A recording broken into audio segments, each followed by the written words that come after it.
Well,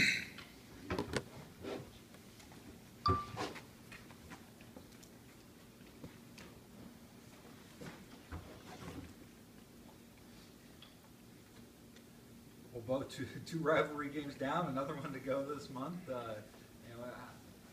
How do you kind of get you guys reset for another kind of big emotional game this week? We just know what's in front of us. I mean, we know that we have to take it 1 week at a time, and it felt good to get these last 2 wins. But BYU is another rivalry, and just like Fresno, they got us last year, and that was a tough one. I mean, they beat us, and so we got our hands full this week. We have that film to watch from last year, and that's just the thing. I mean, we got quality teams ahead of us, and we have no choice. We cannot look ahead. We have to take care of what's in front of us. That game was a rare game where you guys really weren't very competitive from start to finish in that game in terms of the scoreboard. Those hurt worse when you get beat badly like that. They all hurt. Every loss hurts. That's tough to say. I mean, that was frustrating to go out there and not really have a shot in the fourth quarter. So obviously we've got a lot of work to do this week, a lot of improvements to make from Fresno, and we'll be ready to play. Looking back at that game last year, what sticks out most in your mind? Their offense is physical. BYU is a physical offense. They have a great offensive line. They have guys that rotate in and out there. They obviously try to play fast, hurry up, and so I think those are the biggest things that stick out on defense is that we have to be able to be gap sound, more gap sound than we were last week, and be able to handle their pace. They rotate offensive linemen in and out, and that's obviously different than most teams in the country. And so we have to be able to match that with our rotations and be prepared for what they're going to give to us. Do you have to know who's across the line for me? Because I watched the game last night. You're right; they do switch out. Most people don't switch out. Absolutely, and that we'll get that done. Starting today in our study of BYU, we have to know not only the 5 starting offensive linemen, but the other guys that are going to rotate in there. Did you watch the game last night? Yes, sir. What's that like? Just kind of watching it live as opposed to watching clips on tape, maybe, and what were kind of your thoughts just watching that game? I like to watch it live sometimes just because I can hear kind of the analyst's point of view on what's going on with their team, different guys, what they're all about. I know BYU has a solid running back in 33. I used to play rugby, physical guy, and so that's what I like about the TV version is you kind of get that color perspective that you don't get on film. And you just played Nevada, recently too. Does that help at all? I guess just watching Nevada and then seeing some things and then go against them? I think so. I think we get to see obviously what they did with BYU, and we know Nevada's a quality team, and they obviously stepped it up in the second half. Fajardo played really well in the second half. What would you notice out of their quarterback? Obviously, they lose a guy like Taysom Hill, and that takes some adjustment. What have you seen out of the new quarterback? Maybe how he differs a little bit. Well, I've noticed. I mean, he's not. Nobody is Taysom Hill. That guy is a playmaker, and he's a bruiser. And so this guy does a really good job, though.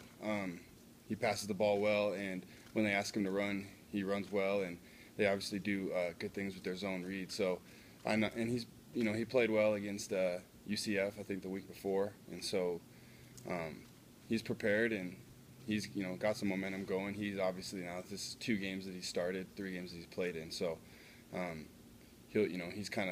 he's now in that groove. He's not fighting the jitters anymore, so we'll have to be prepared to handle him. But the way that game ended for them, where they had the lead and they blew it, they've lost 3 in a row now. You look it up; they still put up 600 yards of offense. I mean, I would expect you guys are expecting a pretty fired up group to come in here next week. Oh, absolutely, absolutely. They are going to be fired up. They're going to be ready to play, coming in, playing us on the blue, and so we have to be able to match that. And I know we will. Our guys are fired up to play. Get a second shot from last year, and BYU is a solid, quality football team, and we have to be, ready to play on Friday night. It seems like this storyline might be a little bit different from the last time you guys 2 played on the blue. What do you remember about that game and Big Mike Atkinson scoring the only touchdown in that game for you guys? I mean, I remember that was the loudest it's ever been. in my 4 years here. That was a fun atmosphere. I was a sophomore, and yeah, Mike made a big play. Missed that guy. They're You guys expecting a have, sellout for this one, and it's supposed to be pretty loud too. How amped are you to finally have another sellout at Boise State?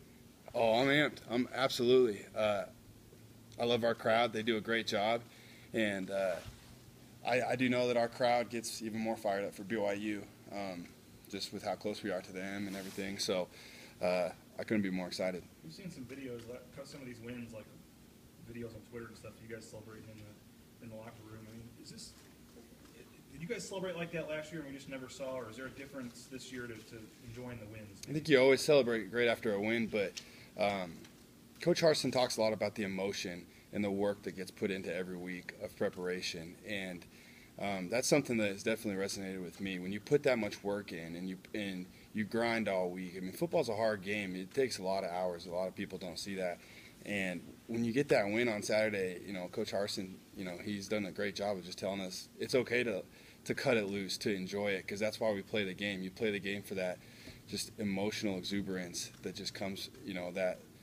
that cloud nine, that feeling like, yes, that work was worth it. And it's a great feeling. There's really no feeling like it. And then the great thing about football is 24 hours later, you completely shut it down and you go back to work. Is that just the last 2 games you guys have done that, or was it like that the first few wins? There were great celebrations the first 2 wins, and but obviously these last 2 wins were really close, and took us stepping up in the fourth quarter. And so I think that that when you don't know what's going to happen in the fourth quarter, then guys step up, make plays, and we come together as a defense and offense, special teams, and get it done. It feels extra good. Is the way Coach Harsin talks about that when he says, we have 24 hours to celebrate? I don't remember that necessarily being phrased that way. If that was the case last year, is that new? I wouldn't say so. I think most coaches that I've been around, including Coach Pete, agree that you have 24 hours to enjoy it. I mean, not necessarily celebrate like crazy. I mean, we're not still celebrating or anything like that. Like, we're not like, we're on to BYU. So it's always kind of been like that. Whether you win or lose, you have really the next day to think about it. And, and then after that, it's just our record is 0-0. What has this defense done in the last 2 or 3 drives of each of the last 2 games to turn it up a notch? Because it seemed like you guys were better at both the Nevada and Fresno State game on, say, the last 2 or 3 drives of the game. Like I said last week, I think it's just 11 guys on the field realizing that the entire team needs us to step up at that point, that they need us to really, hone in and make that stand. And we've got 11 guys on the field that realize that at that point, and not just the 11 starters. I mean, Elliott Hoyt made a huge play. He, we needed that, and so I think it's just whoever's on the field realizes that. And I mean, I can't really explain it. Other than that, we've got that experience this year, and we know what it's going to take, and we know our backs are against the wall, and the team's counting on us.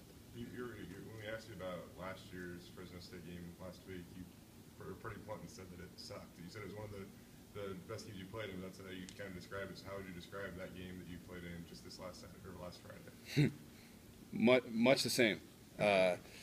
Great game, and it was great to play it at home, and it felt great, man. It just, to get that milk jug back and to, avenge that loss from last year, felt great. It was much the same. You guys have given up a little more on the ground the last few weeks than you had earlier in the season. So, some gap issues, I know, some tackling issues. What do you see different, and what do you guys need to do to address that? We just have to be more disciplined in our gap integrity. We have, myself included. I mean, I've made mistakes the past 2 weeks that I really need to clean up, and so I just think it comes down to being more gap disciplined and taking care of the little details during the week. And we have to have our best week of practice. Coach Harsin talked about that. We have to have our best week of practice all year long, starting tomorrow. And so that's going to be of the utmost importance to us. Is it are teams doing anything different the last few weeks now that they've seen your defense and making adjustments to what you guys are doing, or is it just a matter of not quite executing as well? I'm not quite sure. I think teams are going to do what they're going to do, what their personnel gives them the best chance to do, and what they do every week. And so I don't think much has changed there, and we do have to be more disciplined. I mean, if we're not disciplined and we give the offense gaps to take, no matter what team we play, they're going to take it. They're going to do what they do and make the plays that they've prepared for all week in practice. On the other side, early in the season, game on the line in the fourth quarter, you guys struggled defensively. The last 2 weeks, you've shut the opponent down in the fourth quarter. How have you guys kind of turned that around? I just think it was a point of emphasis early in the season when we, kind of let teams get back into it in the fourth quarter, and obviously that first week against Ole Miss. And so I just think that early in the season, realizing that and then being in these positions the last couple weeks, knowing that, okay, this is our shot. This is our chance to close it out in the fourth quarter. We know that if we're going to be a great defense, we have to be a fourth quarter defense. And so I just think, like I said, 11 guys realizing that.